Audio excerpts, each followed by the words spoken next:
Welcome back to the Make Time for Success podcast. This is episode number 130. Now, this episode is a huge treat, in my opinion, because we have my special guest, Bonny Snowdon, on the show. I met Bonny virtually over Zoom at a conference, and I just leapt to ask her to be on the show because she's just incredibly real, incredibly fascinating, and great to learn from. And as you'll hear me describe about 4 times in this episode, she is incredibly talented. Bonny is a colored pencil artist and artist's mentor who found her love of creativity in 2016 after not having picked up pencils since the 80s. She now has a thriving membership helping artists all over the world to find their joy in art and in life. I recently re-listened to this episode and I just love it so much. I can't wait for you to hear it. Let's go listen to it now.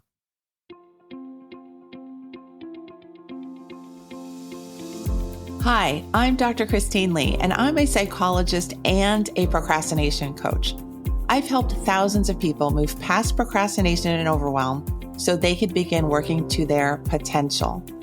In this podcast, you're going to learn powerful strategies for getting your mind, body, and energy to work together so that you can focus on what's really important and accomplish the goals you want to achieve. When you start living within your full power, you're going to see how being productive can be easy and how you can create success on demand. Welcome to the Make Time for Success podcast. Hello, everyone. Bonny Snowdon and I are here today with tech all sorted and our energy high to help me introduce you to Bonny's genius and to Bonny's personality and to Bonny's philosophy about work, life, and everything else we're going to end up talking about. Welcome to the show, Bonny. Oh, thank you so much. Thank you so much for having me. I've been really looking forward to this. Oh, me too. Me too.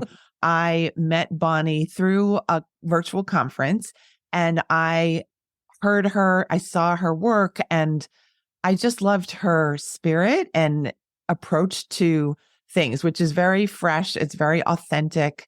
It's very real. And I invited her to come on and she kindly agreed. Bonny is a business coach and an artist, a very fine artist, I will say. And what I've seen of her work, she is a colored pencil artist, but I'm really excited to hear about all the things that she does. Bonny, why don't you get us started and let us know what you'd like us to know?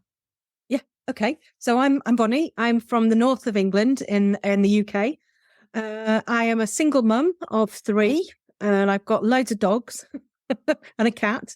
And I discovered art again in 2016. So I haven't been drawing very long at all. I picked up colored pencils purely for the mindfulness. So I was a business coach. I wasn't going through a particularly great time with my marriage and I needed something to help with mindfulness and get rid of stress.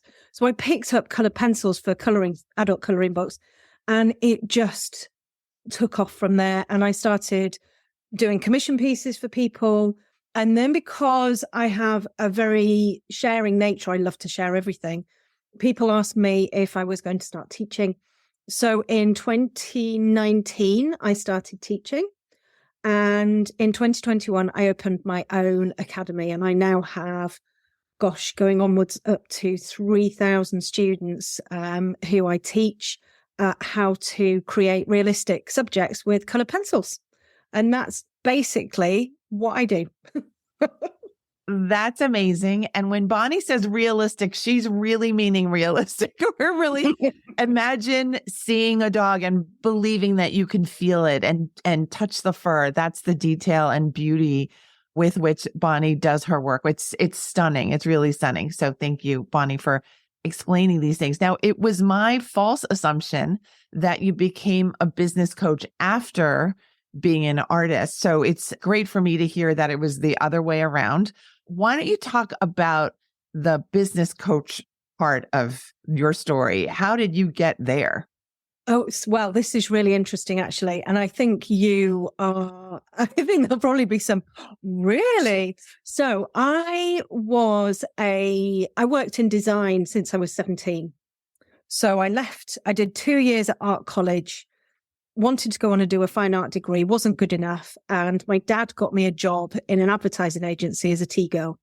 So at 17, I joined this small advertising agency and I learned the old way of paste up. So we now have computers and everything's done on a computer. Back then it was done by hand and computers were just starting to come through. So I learned how to do that. I then learned how to use a Mac and I taught myself to type, and I joined a big design agency and I stayed in design, graphic design, until 2014. I worked my way up. I worked for a large insurance company in the UK and I was their studio manager. So I kind of looked after designers and account managers. And I think a lot of people find this when you move up the ranks in a company, particularly a big company, you don't always get the training. You don't always know how you fit into that role. You just become good at what you do and you get promoted. So I was promoted into a managerial position, having never been a manager before. And I guess what I did was I looked around and I saw how other managers managed, or how I thought other managers managed, and I kind of replicated what they were doing. And I wasn't a good manager back then. I was not a good manager. I thought I was good. I was very passionate about what I was doing. I was very passionate about what I wanted people to do. And I don't know whether you have these. We had them back then in corporate. You have these things called 360s. They're horrible. Yeah, I understand what you're saying. Yeah, these situations where you interview everyone in your orbit. That's it. Yeah. And everybody gives their feedback. And I didn't have good feedback at all. I didn't have good feedback. And I could have gone one of two ways. I could have gone, everybody doesn't know what they're talking about, and I don't know what the problem is. I'm a brilliant manager.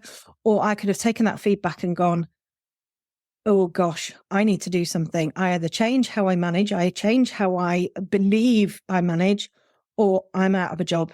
So I decided to do a coaching degree. I paid for it myself.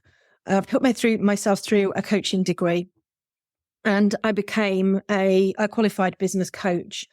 I'd done a 1-day session with the chap, the company that I actually did my degree with. I'd done a 1-day session. I used to ride horses as well. And I did a 1-day session on confidence. And all of these different models came through that had a huge effect on me, stuff that I'd never sort of touched on before. And these were all of the models that came through in the coaching degree that I did.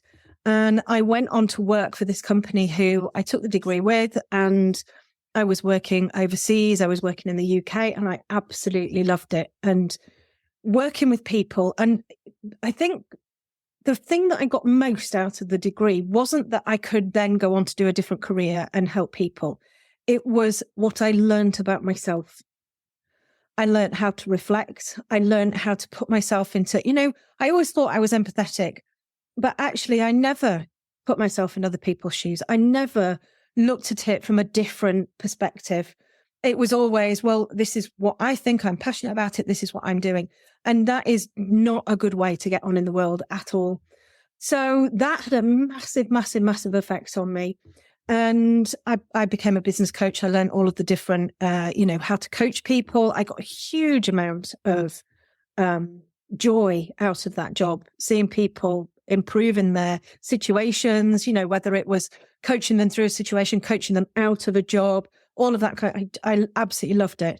And that has brought a completely different dimension into my teaching of helping people draw realistic subjects.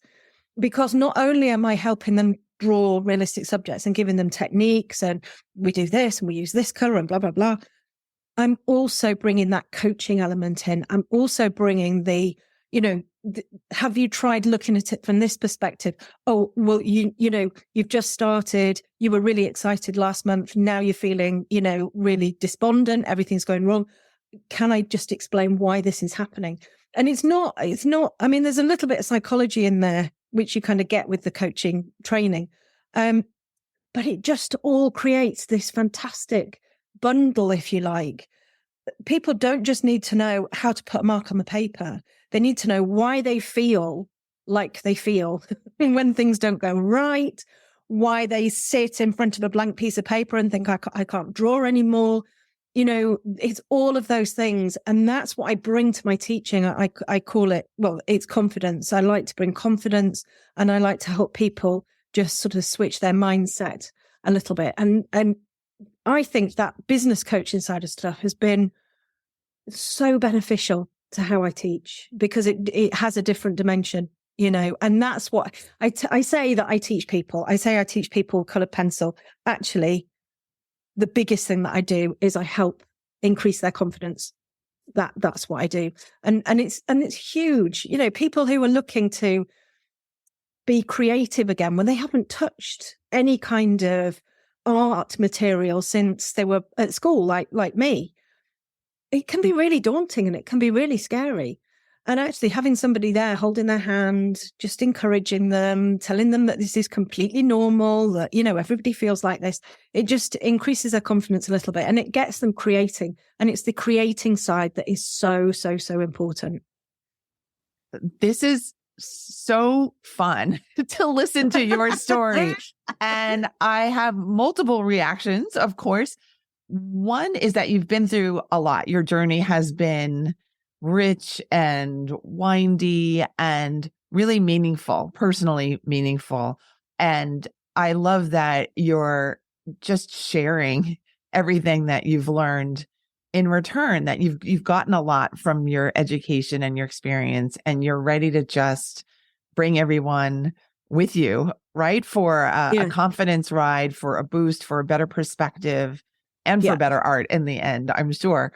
Could you describe the part of you that maybe just wants to resolve the problem, figure out the issue? Because when you were stuck in that manager position, feeling like people were not looking at your work favorably, what part of you said, okay, let me go and figure this out? Can you describe that a little bit more?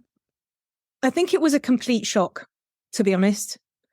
And I think having that complete shock, getting this report back and seeing in writing what people were thinking about, and it wasn't about me personally, it was about my management style.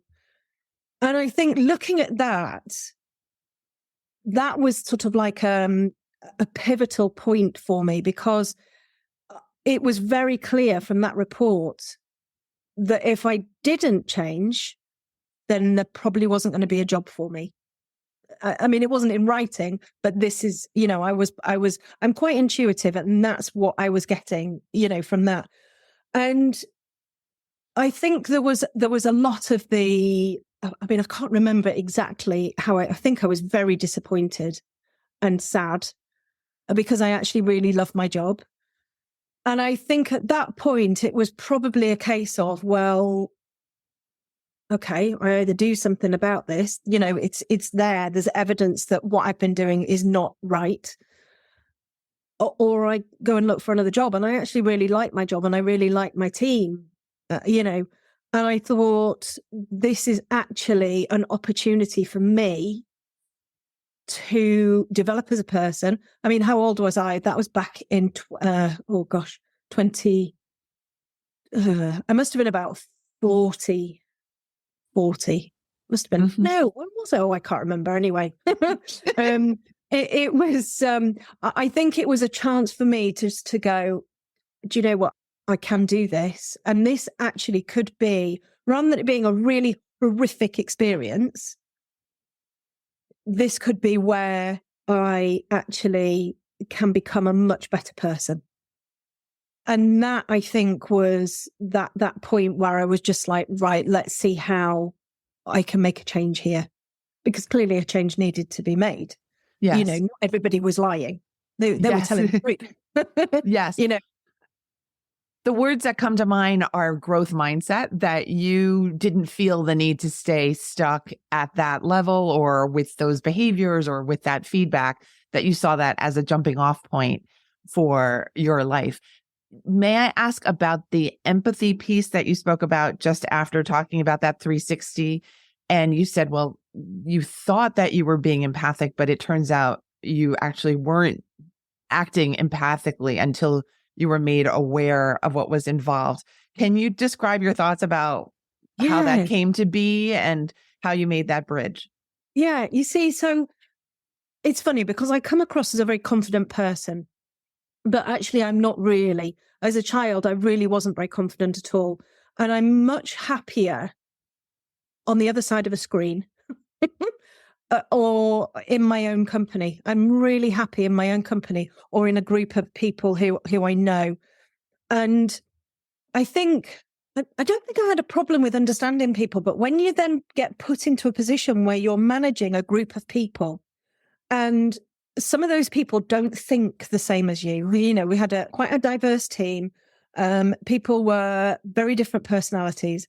And I guess because I'd purposefully always stuck to a small group of people who I knew very well and who probably had very similar personalities to me, it was very easy to understand what other people were thinking and how other people were feeling. When you're put into a bigger, wider team, I guess you have to take the time to understand other people. And I didn't take the time to understand those people. I was put in a job. It was a full-on job. I mean, I was looking after a P&L, a 2 million P&L. I was doing, month end.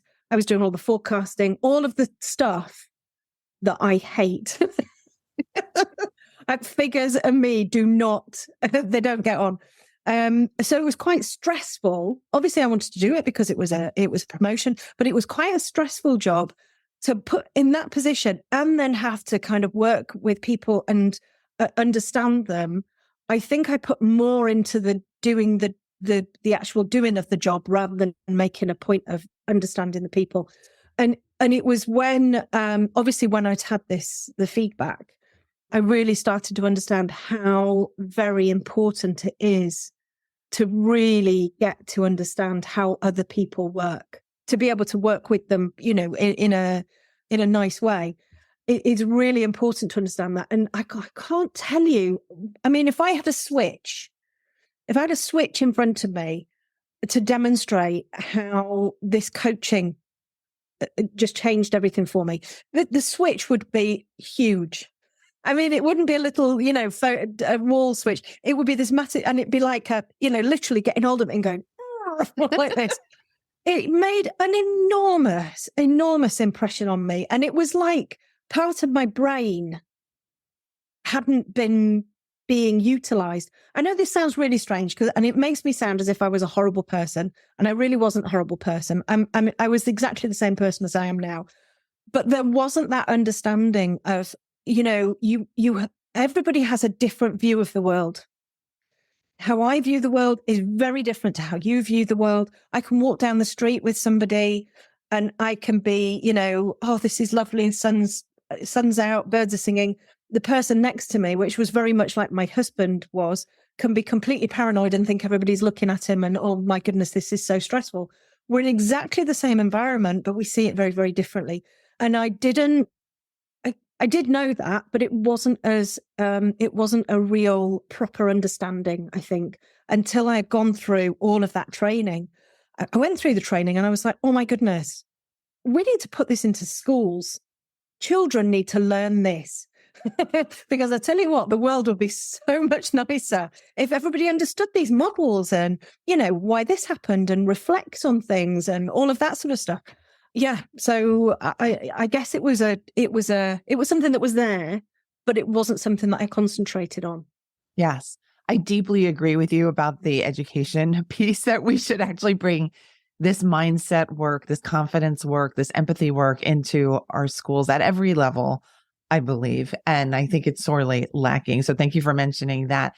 So when I listen to you, I think not only of growth mindset, I also think of flexibility, that we can all benefit from understanding that there's flexibility everywhere, even when we don't believe there is. There's always another way of looking at things. There's always another person's viewpoint.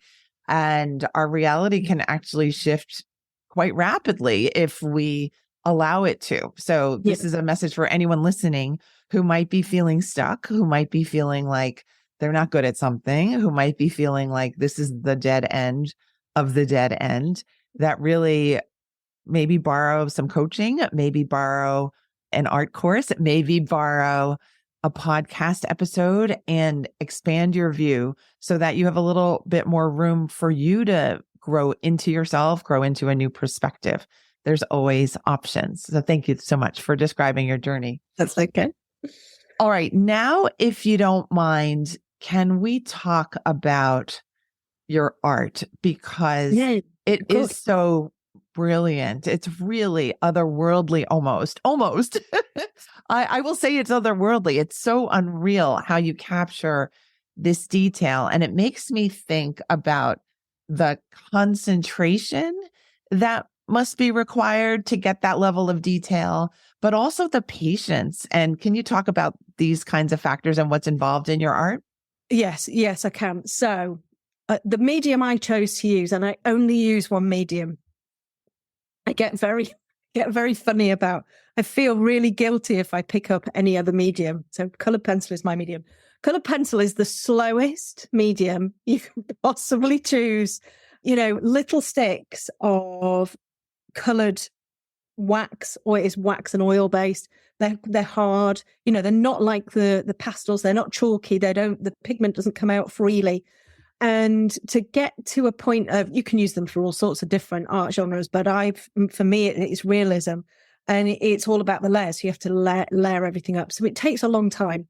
Now, you would think that I am the most patient person, and you would think that I am the most, what's the word? Organized, I suppose, if I'm doing. My life is so chaotic, you wouldn't believe. It's just utter chaos. I will describe my kitchen table. So I have 3 grown-up children. I mean, my eldest is 23, my youngest is 18. They all live at home. So I have the 3 sort of, grown-up children. I've got 4 dogs. 3 of them are large, big dogs. And I have a cat that she just lives on the kitchen table. So she chooses a box every now and again, and that's where she lives. So she lives on the kitchen. The kitchen table is just, if you've got something to put down, it goes on the kitchen table and it gets piled high, and then it gets moved away and it goes somewhere else. I've always been a messy person, but I with my mess, I know where everything is. So I am quite organized, but it does get to a point sometimes where I'm like, I can't cope with all this mess. I have to just, chuck it all out. So my life is totally chaos. I rebel against any kind of structure and being organized, which is not a good thing when you're trying to run a business, particularly if you have a team who are working with you. And particularly if you're wanting a life where you can do lovely things, because if you're not organized, then it all gets a little bit messy. So my life actually is incredibly organized, but every now and again, I have like a bit of a blowout, and I rebel against it, and I chuck everything out of my diary. But I've chosen the most controlled medium that you could possibly get, apart from maybe something like pyrography or something like that. It's a really, really controlled medium. You control every single stroke that goes down. You choose how your colors are layered. It takes a long time, So I'm drawing a horse at the moment, and last night I drew the it's quite big, but I drew the forehead, and it took me, 4 hours to get anything like where I wanted to get to. So it takes a long time. A piece can take anywhere between 20 to 70 hours, even more if it's a big piece. And it's the complete opposite of how I as a person am. Complete opposite. I'm very laissez-faire. I'm very laid back. I have the faith that everything will be fine. Everything will turn out fine. Even if it's something horrific, it'll be fine. It'll all work out. Very laissez-faire, very, I don't kind of worry about stuff overly. But my medium is, I think, where I can channel the control. That's where the control in my life comes from. That's where I can control my life. Because I feel like I don't have much control outside of it, but I can completely control my pencils. I can completely control what goes on the paper. But funnily enough, because when you look at my pieces, you think, oh my goodness, look at all of that detail. She spent ages doing it. Oh gosh, all of that concentration. What I've got to the point in and how I now create my pieces, the underneath layers, the layers that I start with are very loose and very sketchy because animals are alive, obviously. Fur is living, it's alive, it's got movement in it. And if you're really, really specific with your pencil strokes and you're really controlled with all of your pencil strokes, you lose that little bit of life. So all of my underlayers are quite loose. I draw quite quickly. People tell me that, but actually I don't draw quite quickly. My fingers just move really quickly. But what I don't do is I don't look at a photograph and copy every single detail from the photograph. You might look at my drawing and you might look at a photo and you go, oh my goodness, it's exactly the same. It is far from being exactly the same. What I'll do is I'll take a fur, say we're drawing an animal, take the fur and I'll look at the fur. I'm a big visualizer. So I visualize vision and I visualize feels. So I'm a very feely person and I feel all of the pencil strokes that go down on the paper. And I know when I'm using different pencils because they feel different. And I know when I use different surfaces because they feel different. But I visualize the fur in my head and I visualize the feel. How does it feel? And then my pencil strokes replicate how it feels. So if I'm drawing a spaniel ear, for example, my pencil strokes are going to be really lovely and long and sort of languid and soft and silky.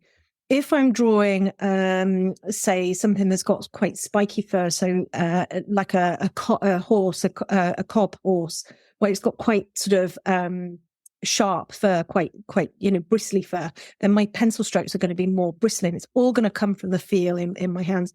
So it's all about feel, it's all about vision. And that's also how I choose my colours.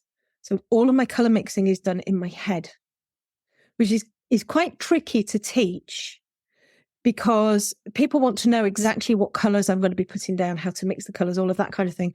And for me, I have, it's almost like a little mini film going on in my head. And I'll look at a colour and I'll go, right, how am I going to get, because you can't just pick a colour, say brown. It's a brown horse. You can't just go, oh, that's brown, I'll just pick a brown. Although that's how I did start. What I now do is I look at that brown and I think, how can I mix that brown to make it a really lovely, vibrant brown? It's going to look great on the page. So I'll have colours that float into my head.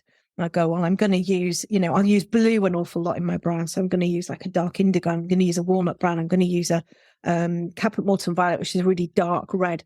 I'm going to mix those up. And I know that that's going to give me a really vibrant, rich brown. And obviously I'll kind of keep these in my head for further reference. I've got like these recipes in my head, but that's how I mix colors, and I mix my colors on the paper rather than if you're a painter, you tend to mix your colors on the palette and then kind of, for me, I don't do any swatching. I don't know whether you've seen artists do swatches where they get a piece of paper and they just color all of their colors in. That for me is the biggest form of procrastination going. That for me is like, I'm too scared to start a drawing. I'm going to swatch all my colors.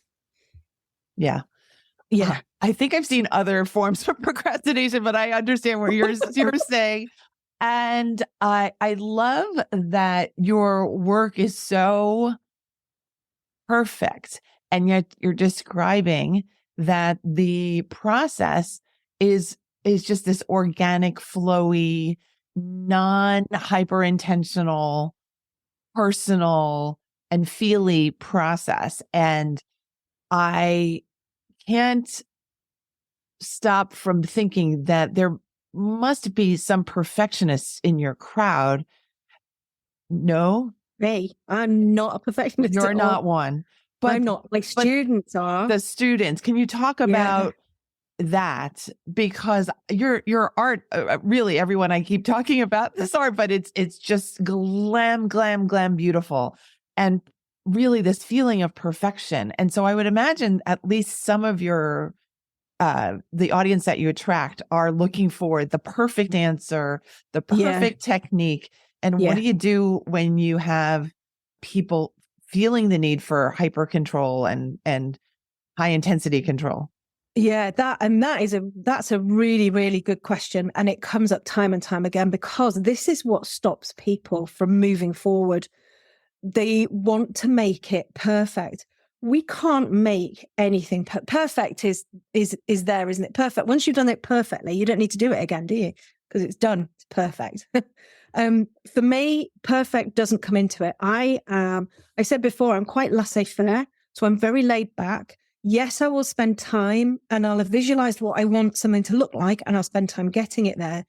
If it goes wrong, or if it doesn't work out quite how I want it to, I will either make a plan and get it to where I want it to be, or I'll look at it and I'll go, actually, do you know what? It's fine. There's nothing wrong with it. It's absolutely fine. Yeah, that bit there could have been a bit better, but I'm just going to move on now.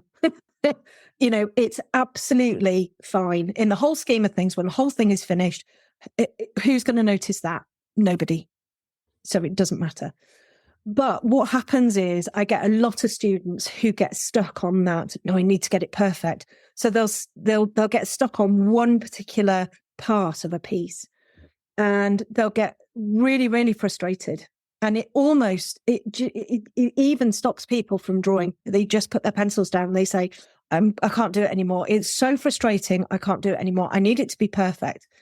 So I have, in my membership, I have a monthly confidence session, and I bring all of these different elements into the confidence session. And I try to help people get over the perfectionism just by showing them that you don't have to be perfect.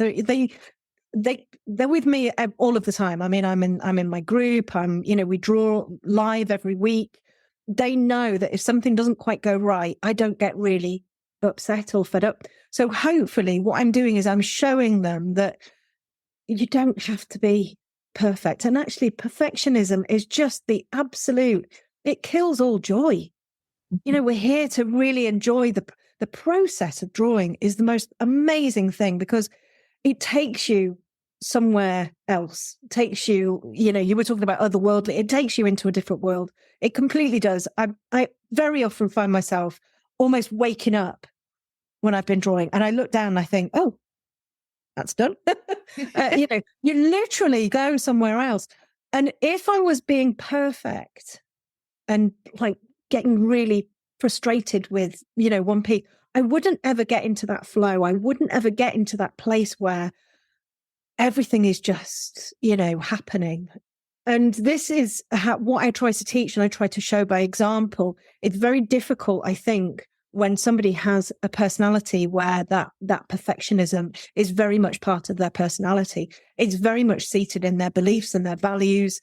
So for me, it's about showing by example, showing how we don't have to be perfect, encouraging them, when they're putting something and going, I couldn't get this right. And I can show them all of the things that, they have got right. That's something that I do. I critique my members' work.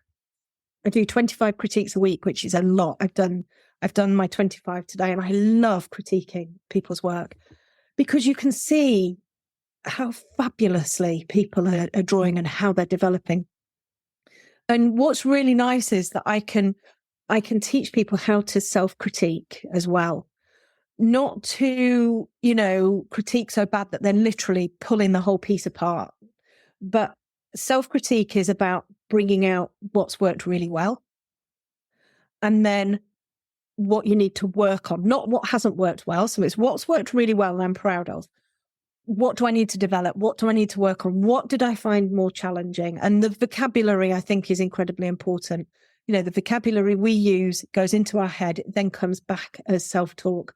And if we can use lovely vocabulary for ourselves, for our self-talk, then we're far more likely to get, better results when we start doing the drawing. So teaching them to do their self-critique, to always pick out the good stuff, always pick out the good stuff. Even if it was, I started it and I finished it, that's really great stuff. And then everything in between, you can work on and you can develop. And I think it's really important to, just to share that with my students and let them know that it's a journey. I know that sounds very cliched, but it is a journey. It's a path we're all on, and we have to enjoy it, because otherwise, what's the point? What is the point? Now, ladies and gentlemen, you have just heard and witnessed why I needed to have Bonnie on the show. Her attitude is so real and so perfect, for lack of a better word. It's just really kind of an attitude that I really connect with. And I try to avoid the perfectionistic tendencies within myself. And I try to help other people as well to see that there's so many different options. There's so many different ways of improvement without feeling like you're in a deficit spot, that you have so much to to fix in yourself, that it really doesn't have to be like that. It could just be like, well, what can I do next? And how can I deepen my skill? And how can I share my perspective in a way that will help another person? That there are all these different positive avenues for growth. Absolutely. Even in the worst of circumstances, I think. Yeah, definitely. Definitely. And I've been through some pretty rubbish times in the last, I've come from, a marriage that wasn't great. We were emotionally abused, which I see myself as being quite a strong person. I'm highly resilient, but I kept it all locked away. And actually that wasn't a great thing to do. And it's only recently, within the last couple of years, that I've been sort of, telling people more about this, because it was almost embarrassing that I'd been through this sort of situation, and I think that's a big part of where I am now. And I started my academy, and it is successful, is really successful. And I was talking to somebody the other day, and she'd been through some awful times. And it was almost like, yes, we've been through the horrible times, but actually we've learned so much from those horrible times. It's not my story. It happened to me, but I've learned from it. And the work that I've had because of that has brought out so much more, so I was it therapy, probably therapy, coaching, whatever. But I had to have some, because I realized that things weren't great. And if it hadn't happened, I wouldn't have had the same path, would I? So it is, as much as there's never a silver lining when, you're being abused. And I mean, he was very poorly, suffered dreadfully from depression. And when you live with somebody who's got depression, it's horrific. It's absolutely horrific. People talk about, it's horrific for the person having depression. And, it really is. But when you have to tread on eggshells, it's absolutely awful. I mean, it's just horrible. And very sadly, 2020, so it's coming to 3 years ago, he took his own life, which was really sad. He wasn't with me then. But again, I really needed help from that. Yes. And having that help has enabled me to become a better person, to become a more understanding person, to be able to have even more understanding for my students. Because my students, they're not all, roses, and, they've gone through an awful lot as well. A lot of people pick up creativity because they've had all sorts of trauma in their life, and they pick this creativity up. And being able to understand that, I think, is incredibly important.